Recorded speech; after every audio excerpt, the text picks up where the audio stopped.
ঢাকা বিশ্ববিদ্যালয়ে সপ্তম হয়ে আইন বিভাগে পড়াশোনা করছি একটি স্ট্র্যাটেজি ব্যবহার করে অনেক বেশি ডিউ স্ট্যান্ডার্ড এক্সাম দেওয়া। সেটা কেন ইম্পর্টেন্ট ওটাই বলবো আজকের ভিডিওতে। বাই দ্য ওয়ে, তুমি যদি ফ্রিতে একটি ডিউ স্ট্যান্ডার্ড এক্সাম দিয়ে অনেক প্রাইজেস জিততে চাও, চলে যাও কমেন্টে দেওয়া লিংকে। রিজন নাম্বার 1 হচ্ছে অনেকগুলো এক্সাম দেওয়ার মাধ্যমে ভর্তি পরীক্ষায় রিটেন পার্টে ফিক্সড স্পেসের মধ্যে কিভাবে কথা গুছিয়ে লিখতে হবে সেটার প্র্যাকটিস হয়ে যাবে। কিন্তু এই প্র্যাকটিস যদি তোমার না থাকে তাহলে পরীক্ষার সময় তুমি অনেক বেশি লিখে ফেলতে পারো কিংবা অনেক কম লিখে ফেলতে পারো, দুইটাই তোমার নাম্বার কমিয়ে দিতে পারে, এতে তোমার চান্স নাও হতে পারে। রিজন নাম্বার 2 হচ্ছে অনেকগুলো এক্সাম দেওয়ার মাধ্যমে নেগেটিভ মার্কিং কনসেপ্টটা তোমাদের আয়ত্ত হয়ে যাবে। আমরা কিন্তু এতদিন পর্যন্ত এমন কোনো এক্সাম দিয়ে আসিনি যেখানে নেগেটিভ মার্কিং ছিল।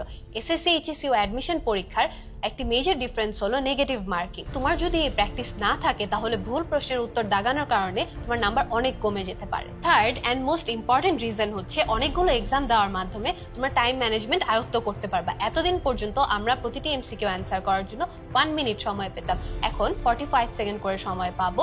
এই 45 সেকেন্ডে পড়া মনে করে দাগাতে না পারলে তোমাদের মার্কস অনেক কমে যাবে। এছাড়াও ইজি এমসিকিউ গুলো যদি জলদি অ্যান্সার করে ফেলতে পারো তাহলে কনফিউজিং ও কঠিন এমসিকিউ গুলো অ্যান্সার করার জন্য পরে বেশি সময় নিতে পারবে। সো বুঝতেই পারছো ঢাকা ইউনিভার্সিটিতে চান্স পাওয়ার জন্য এক্সাম দেওয়া কতটা ইম্পর্টেন্ট। যদি ফ্রিতে একটি এক্সাম দিতে চাও, চলে যাও কমেন্টে দেওয়া লিংকে।